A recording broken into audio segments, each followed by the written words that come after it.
What's up, guys? I am nobody special, and you may have noticed that despite record spending by the federal government, the national debt hasn't really been growing much this year.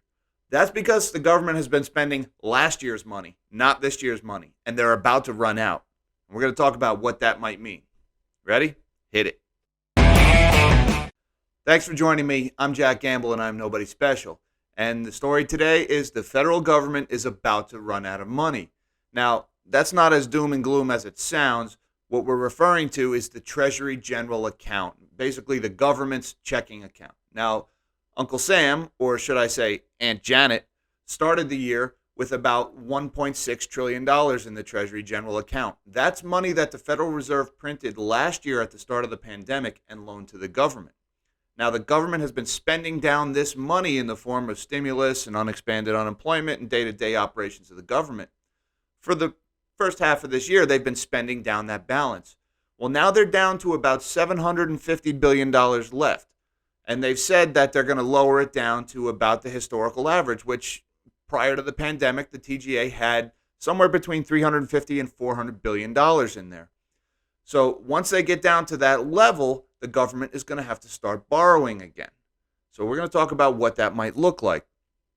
Now, recently you may have heard about the reverse repo situation. That is because there is so much cash in the system in the form of stimulus and everything else, the government spending down the Treasury General Account. At the same time, there's a shortage of collateral. The government hasn't been issuing new bonds.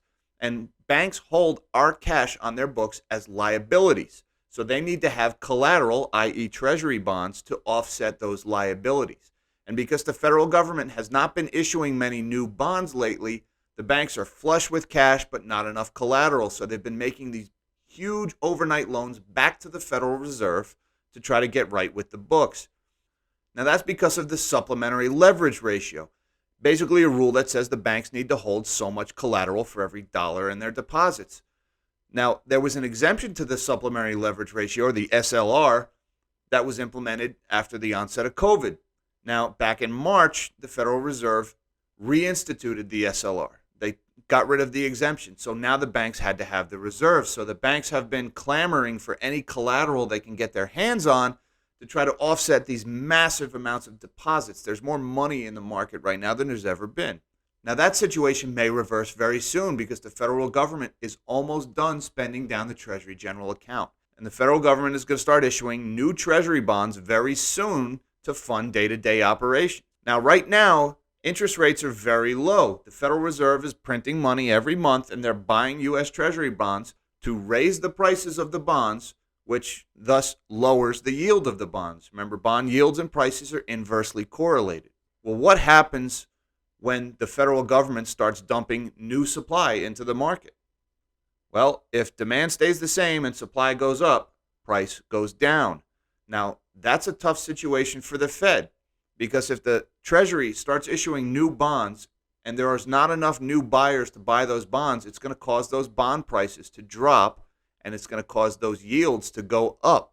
Now, keep in mind, our economy is a crack addict addicted to this cheap money, cheap debt. We've got zombie companies with no earnings that the only reason they still exist is because they can access the debt market to keep funding cash burning operations.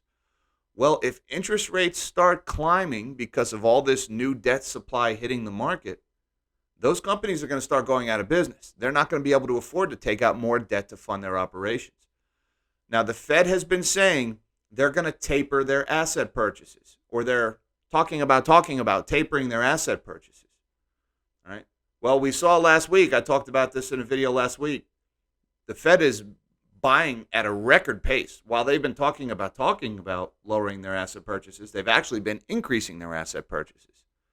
Now, if the Federal Reserve is serious about keeping interest rates lower, when all of these new treasuries hit the market, if the Fed doesn't do anything, interest rates are going to rise. So the Fed would be forced to increase their asset purchases if they want to maintain interest rates at the rate they're currently at. Now, that would be contrary to what the Fed has been saying. Again, I always say ignore what the Fed says and look at what the Fed does. Now, interestingly enough, if you look at interest rates on the 10-year bond, which is the benchmark that we use to basically measure interest rates, they're down around just under 1.4% right now. Now, they've risen quite a bit this year as people started to suspect the Fed would begin to taper. They hit a low of about 0.5% back during the pandemic. But as a wise man once said, when in doubt, zoom out. If we zoom out of the 10-year Treasury chart, it paints a whole different picture, doesn't it? And you can see that really since the 1990s, we have been on a collision course with zero interest rates and possibly negative interest rates. And I don't see this external market event that is going to break this trend. Now, we may have short-term ups and downs, but look at this trend. That is a very clear picture of the direction we're headed. Negative interest rates are coming. And if the Fed keeps printing money and keeps suppressing rates, that's where we're going. And that's why I think Jay Powell, despite his talking about, I think he's going to increase his asset purchases. Now, there's another factor you need to consider, and that's this child tax credit that's going on. Basically, it's another round of stimulus or universal basic income. Anybody with a kid is going to get up to $300 a month from the government starting on the 15th of this month. That's stimulus payments. That's money the government is going to be mailing to us. Well, where does the government get its money when all the tax receipts are exhausted? They borrow it. So you're going to see an increased demand for cash from the government. They're going to have to issue even more treasuries.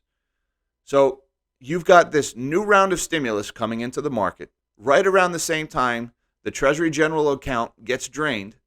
Right around the same time the Fed is saying they're going to start slowing their asset purchases. So all of these things coming to a head could result in one of two scenarios. Scenario one, the Fed does not increase asset purchases and proceeds to talking about tapering. The government issues new treasury bonds. That additional supply drives the price of the bonds down and the yields up. Interest rates go up. Stocks start to panic, sell off in the market. How bad that gets, nobody knows. Scenario two, which in my opinion is the more likely scenario, the Fed continues talking about tapering. The government starts issuing all this new debt, and the Fed starts very quietly increasing their asset purchases to buy up all this debt to keep those interest rates suppressed. Now, again, that's just my opinion.